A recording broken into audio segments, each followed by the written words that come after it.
Welcome back to the Deep Healing Project. I'm Dr. Nick Hyde. This is my brother, Dr. Jake Hyde. Hello, everybody.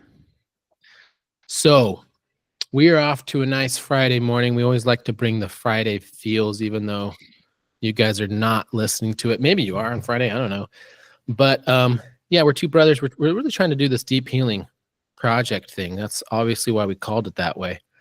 And we would also love to earn your subscription. So in all these channels that you might be watching us from, subscribing, liking, all those things can be very helpful for our algorithms. We're not some huge company and doing with a lot of support in the background. No support for us. We're just two explorers in the wilderness with a machete trying to carve a path for ourselves. Yeah. And honestly, I would have done a lot for this information. I mean, I did do a lot for this information, but like if I could have just found a podcast, 10 years ago, 20 years ago, that would have been a big deal for me. And it might be for someone else out there looking for this kind of information. Totally. Well, yeah, we're grateful. If you are listening to this, we are grateful for you. And we would love to hear from you too, because when it comes to podcast ideas, topics, conversations, we would love to deliver on the goods. So if there's certain questions that you have, we'll definitely do episodes answering questions. Should be fun. Yeah. And speaking of, we kind of had a couple of questions come from the ethers here. And well, one was really on belief. We talk about belief a lot and the power of belief on your health and your life. And I thought it's a good idea to talk about it, not from square one. And, we've had lots of episodes about belief, I'm pretty sure. So today I'd like to focus it on the specific kind of question I get in clinic, some rendition of this, which is basically, how do I update my beliefs that are hurting me or working against me? And I think that's an excellent conversation because we know that beliefs are powerful. We know the placebo effect, the nocebo effect. But the rubber hitting the road, how do we actually change them and switch them? Yeah, well, I want to back up a little bit because I'm not sure everyone has heard of the nocebo effect because it doesn't get as much credit as placebo, because placebo is always tested in medications and things, right? So you test a med against the placebo. It turns out placebos are pretty good too, because in every drug trial, placebo is somewhat effective to very effective in treating whatever thing they're testing, which is interesting. I've also seen some data indicating the placebo in this last decade has gotten stronger, if you will, meaning placebos are now performing better than they have in the past, which I think is interesting. Now, if a placebo is this idea of a belief around a positive outcome or experience, you're more likely to have it. The nocebo would be the inverse. If you're believing in a negative outcome or negative experience, you're more likely to have one. And I think the nocebo, from what I understand, is even stronger than the placebo effect is. Meaning you can really sabotage yourself into a negative experience or outcome by believing it's going to happen. So let's talk about some examples of beliefs that we come across that we find important to update. So maybe you have one and then I'll do one. You want to take turns on false beliefs? Sure. Yeah, that's a great idea. So one I find, I guess this is a general one, but you could make it more specific. It's basically believing in the medical model being the authority on health. Okay. So what would that look like? More specifics? It might be like, I have knee pain and, say it's somebody later on in life and they're like, I have knee pain, I'm going to need to get a knee replacement. And it's like, why will you need that? That's the question. They're operating on some belief and some premise that is the model. It's like at some point you get old enough and you run out of options, and then you just need the knee replaced. Yeah, it's like having an automobile. Mm-hmm. It's like I've got 250,000 miles on this bad boy. It's time to change out the suspension.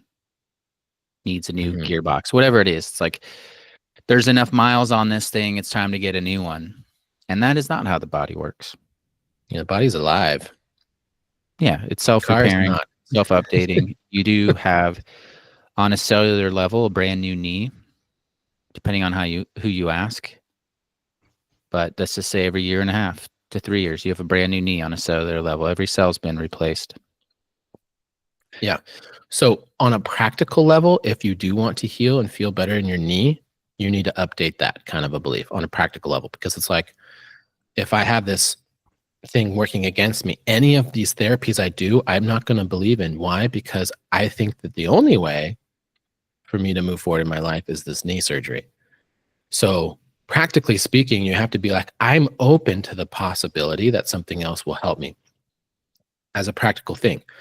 But if you really want to heal and you want to do it fast, you have to wrap your head around the idea that your knee, you have to start bringing in these positive ideas that Jake just said. Like, your knee is self-healing, self-repairing, that until you're dead, your knee has a chance to completely heal. Can I share a personal story? Oh, yeah. I don't know if this has ever come up on the pod. Actually, no, it hasn't, because the second half of this story happened during our hiatus of 5 years. So, all right. So we got something fresh. yeah.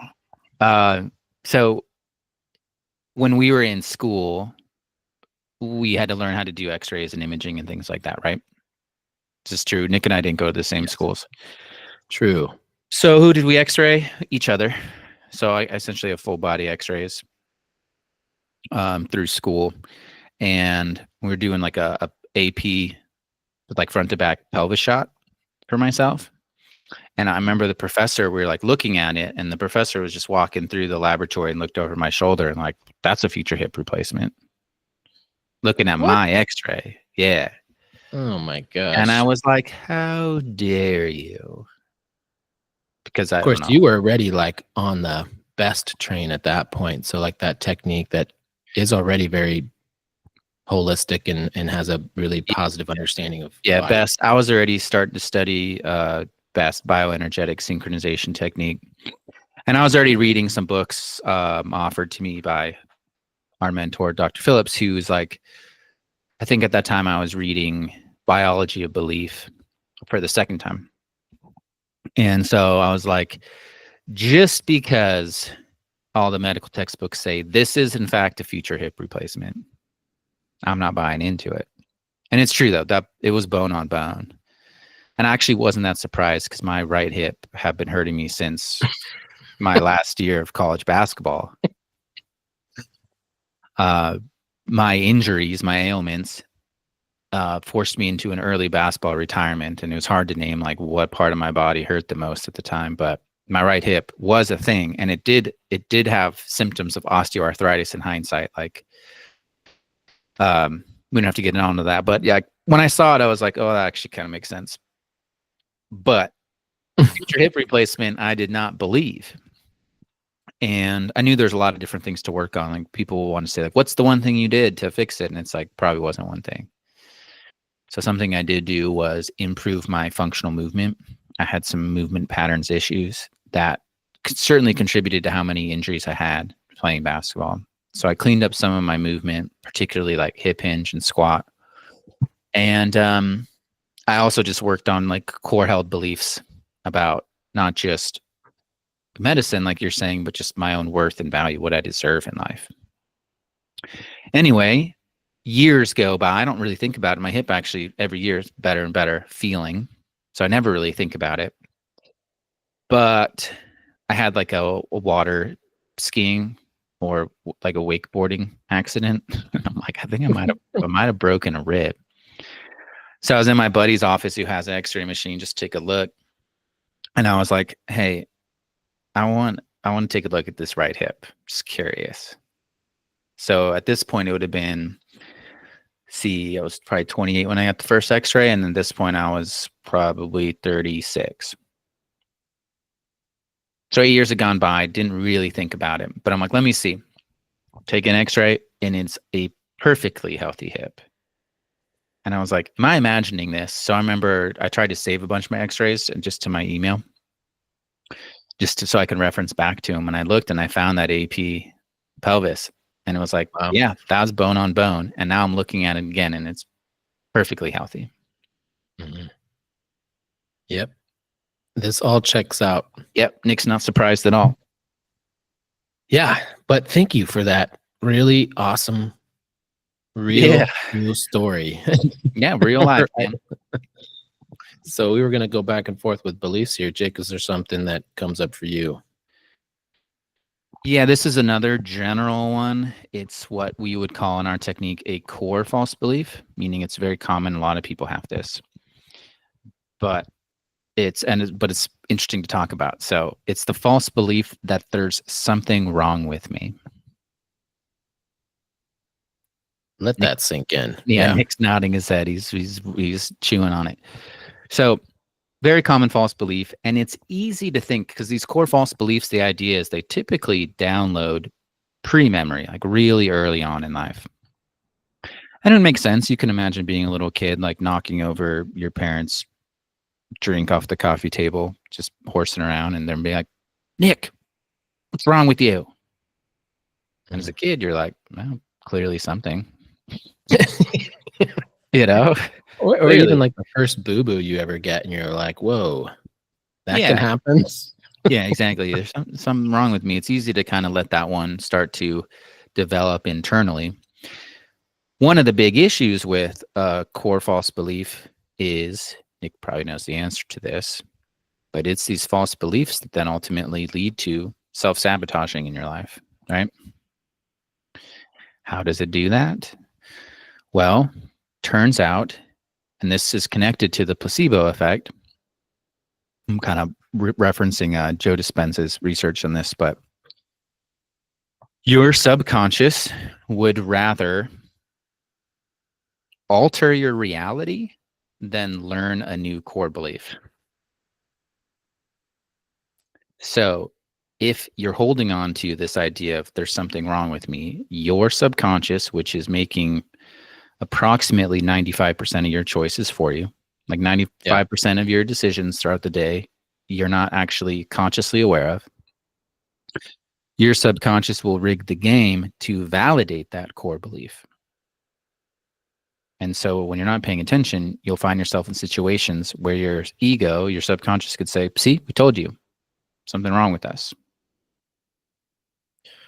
Yeah, Hawkins says that your ego would rather you walk off a cliff and die than be proved wrong. Yeah, it would. Yeah, to prove it right, it'll walk you right off a cliff just to be right. Told you so. Yeah. On the way down. See, we said this was going to happen. So let's talk about working on like updating a belief like this one. So yeah, we're ready for the practical here. Yeah. So say you can identify with, all right, I probably do believe there's something wrong with me.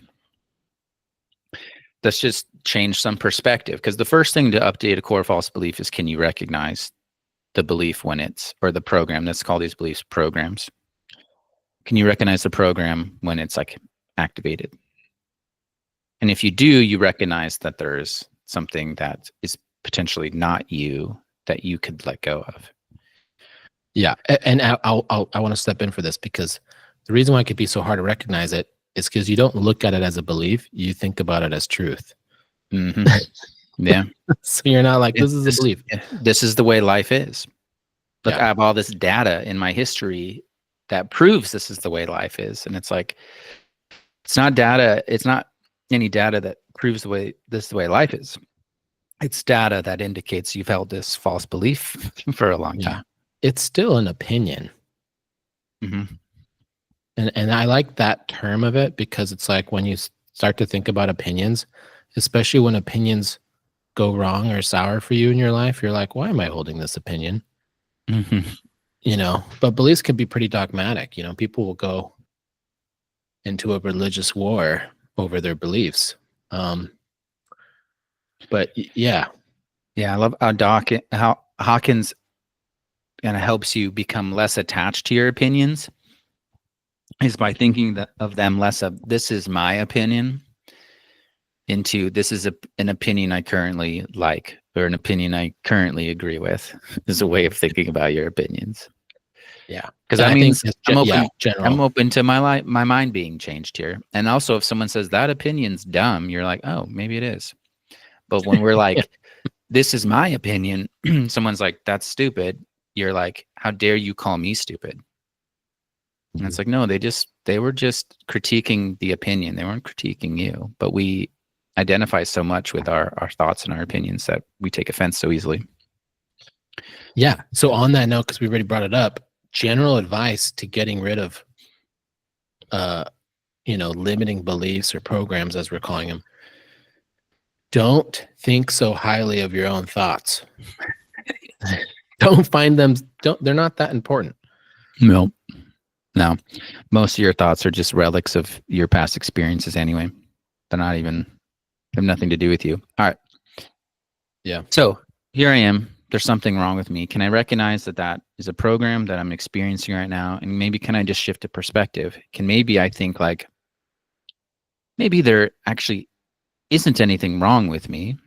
Maybe I'm just not fully developed, fully actualized as a person. Maybe I'm just in my growth, which is very easily like rationally connected to. It's very easy to get there. It's like, think about it like this, Nick. If you and I, and say our families are together and we're making a cake, got the ingredients out, mixed it together, put it in the oven, took it out 5 minutes later. We're like, something's wrong with this cake. This doesn't look like cake. Something's wrong with this. It's like, nothing's wrong with it. Just, it's not done cooking. You know, judge it for where it's at in its process. Yeah. We don't give ourselves the same grace, do we? Mm-hmm. It's like, I'm not done cooking. I don't know about you, Nick. Nope. And I'm not done. But if I were to evaluate myself as a cake right now, it'd be like, no, this is not right. Mm-hmm. But if you evaluate it on like where you are at in a process, it makes sense. Like Hawkins likes to use the analogy of a flower. I think we've probably talked about this for sure in past episodes, but this idea of unfolding the perfection within. Like a flower is perfectly being a flower when it's a seed or when it's a little bud pushing through the dirt, when it's halfway bloomed, when it's fully bloomed. It's always perfectly being a flower, just at whatever stage of its growth it's at. Does that make sense? Yep. So that's everything. Everything in creation is in a process of development, whether it's a flower or a person or a mountain range or a galaxy. Nothing poofs into existence like fully actualized. So you and I, we have to go through this process as well. So it's very easy to make an assessment. There's something wrong with me. But if you hold that belief to be true, you will sabotage yourself to have experiences to validate that belief. But if you start to see yourself as a flower unfolding, it's in its process, meaning you can become compassionate towards yourself as you're having these difficult experiences, or compassionate towards yourself as you're having these quote unquote, we'll call them poor choices, right? Mm-hmm. Where it would be easy to be like, yep, something's wrong with me. It's like, nope, I'm in my process of growth. I'm learning from all these things. I'm unfolding the perfection within. Just, don't take it out of the oven. Let it keep going. Let it keep cooking. Yeah. I don't know about you, Jake, but when I first started to approach the whole, like, I want to update my belief game, I was into affirmations, and I do have positive things to say about that, but I don't find that those are like the quickest solution. And I think that some people would have to. So what's an affirmation? Sometimes people find a belief that they're like, it's like, there's something wrong with me. Well, what's the positive way of framing it? I'm unfolding that perfect. Yeah. I wouldn't say I'm perfect the way I am. And perfect at the because stage, you know. yeah, I'm in my unfolding of perfection. So I'm in my becoming, because I'm perfect just the way I am. While that, like in an ideal sense, might be true, the reality is you're not who you could be yet. You haven't reached your potential. So there's Mhm. work to be done still. Yeah. So I never found that the affirmation was a great way for going about it with me. So the way I coach people through it, generally speaking now, so if they're having this kind of a belief, I have them, I mean, what do we always talk about? The letting go process. I have them come to the understanding that a belief is a thought paired with a feeling. And when we start processing the underlying feelings behind that belief, they just start to disappear. They're not held so tightly and dogmatically. So, for instance, like there's something wrong with me. Well, the feeling behind that is probably having to do with shame, guilt, apathy. It's this feeling of like unworthiness, however you might want to frame it. And as you're listening to this, if one of these listeners has this, you know, maybe false belief about themselves, they might start resonating with one of those words, right? You know, it's like a feeling of unworthiness. And you can just do a whole life pattern update. You know, it's like you go back all the all the times of your life, all the places, all the situations, the circumstances, the people that made you feel unworthy. I would retrace that as much as you can. Go into those places and those situations and think about those people's the time that you felt very unworthy and just realize that that was just a feeling. So going into like this evidence stacking up against me to say that this belief is true. But once you drain the feelings behind that evidence, it doesn't really matter so much anymore. So it's like you drain that swamp of emotion, and then all of a sudden it's much easier to say, do I want to opt into this way of thinking anymore, or am I ready for the next phase of my life? Can I turn the chapter and start believing something that is better for me, that's more nutritious and nourishing for my true self to emerge? Um, yes, I think it's not too hard after that. So that would be my step number one, and then my step number two, and then Jake could chime in with all of his thoughts and what he does. My step number two would be like, okay, now how can you lovingly create the reality that you do want? If you could choose from a whole library of options of like, what do I really want for my life? What do I want in place of that belief? What do I want to run? Um, you have to create that reality yourself. It doesn't accidentally happen usually for the positive. It's like I don't, you know, accidentally trip over something and have something absolute, you know, just astoundingly amazing happen in my life. It doesn't always happen that way. It can certainly, but Yeah, you well, I know, mean, we have to create it. We yeah, have well, to opt in and choose it. you can have good fortune. Good things can happen all on their own. Totally. But yeah, that's not you in your creative process of like creating your own story, your own life. Yeah, and choosing into the positive beliefs might not be like in the common current of the family, the friends, the church, the, you know, school or whatever people you have around you, and that's okay. You know, you don't have to. You can be an individual and be an independent thinker. Yeah. Can I can I give Yeah. a quick um I just want to say something about affirmations. Let me endorse affirmations here for a second. Because I agree, not everyone really works with them. But think about an affirmation. Think of it as like not a magic spell. It's it's like it's a destination that you're setting for yourself. So if you're working with an affirmation and it totally lands, you're totally connected to it, it's like you probably don't need it. So if the affirmation is like, "Ooh, I don't know if this feels really true for me," then it's like, yeah, that's why you need it, because you're trying to update your beliefs. So you're reinforcing it with this truth that's difficult for you. So it is like a destination for me. If you have an affirmation, it's because I want to be in a place in the future where this is true for me, right?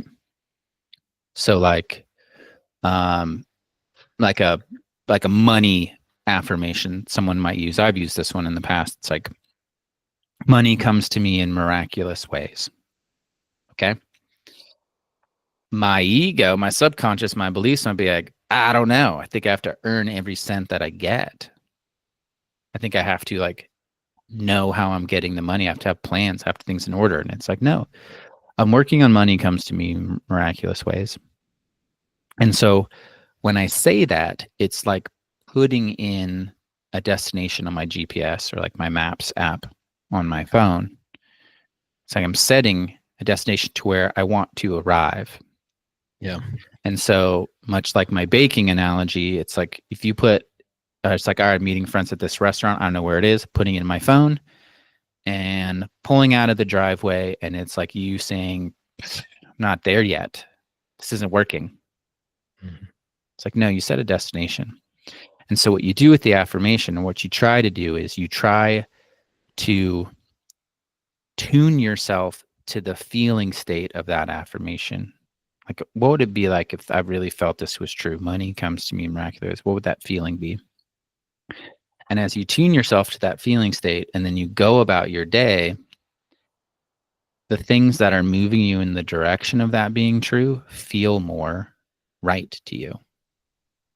So it's like, all right, I'm at a fork in the road in my day. I can go right or left. If you're tuning yourself to this affirmation, that choice is going to be more natural to go towards potentially money comes to me in miraculous ways, versus the old programming that says what feels right to me is what is known or comfortable, which is I have to earn every penny that I get. Does that make sense? Mm-hmm. And so as you're making these little micro decisions throughout the day, what's going to feel right to you is what feels normal typically if you're just going subconsciously through your day. And so you're going to reinforce these old beliefs, and you are going to have to work hard for every penny.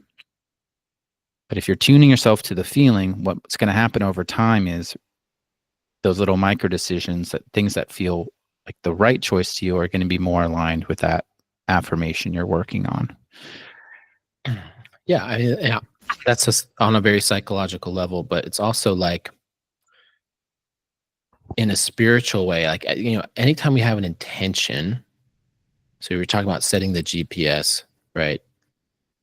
The things I'm also attracting into my life, the lessons I need to learn for that to be true as well. So it's like, you know, if for instance I pick health comes easily to me, right? Okay, this is a good affirmation for a lot of people. Health comes easily to me, or like really good health, vibrant, vitalistic, whatever you want to say. Health comes easily to me. And I start saying that every day. The objections, if you will, might start coming up. And this is probably why some people give up on affirmations, because, you know, in the first couple weeks, couple months of them doing whatever affirmation, they might be like, ooh, this is hard. It's not doing anything. I just feel worse. It's like, well, you're like, you are cleaning up all the gunk that's between you and that thing, and your highest self, your guardian angels, God, whoever you want to think about it this way, is bringing the opportunities for you to heal and make that more true. So anytime we set an intention, it's really powerful. It's really powerful. And affirmations are intentions. And you know, if you're like setting a GPS, you want to go see the redwoods, and you look outside and then you're in the desert, you know, it could be like, this isn't working. but it might be 12-hour drive, you know. Yeah. You got to be able to have the endurance to, and then as you go, you're like, oh, it's starting to look more like that Yeah. as time goes by. Totally. Exactly. You don't have to be concerned necessarily with the 12 hours. It's okay to keep in mind, like, this is a journey. This take time. I could be patient with this process, but really you have to be concerned with like the next direction. And it's like, Totally. it says up here, I have to exit at this place up in 7 miles. And that's what you really need to put your energy towards. It's like, what's the next direction? Yes. Thank you for sharing all that great wisdom, Jake. And Hey, man. I think this is a good time to put a cap on it. Please, though, we could talk about beliefs for a very long time, and you Sure. might have some excellent questions we would love to know and bring on the air. So if you do, please reach out to us. Below, there's something that you could see us with, in the show notes, whatever. And anything else before we wrap up, Jake? Yeah, check the links in the show notes, or maybe you're seeing a YouTube clip or whatever. Either way, there'd be avenues of being able to contact Nick and I with just questions, or even if you want to do this work for yourself, reach out to us. We can work with anyone, anywhere in the world. So don't be shy. Yes. Well, peace out, everybody. Love you guys. Later, Love ya. brother. See you.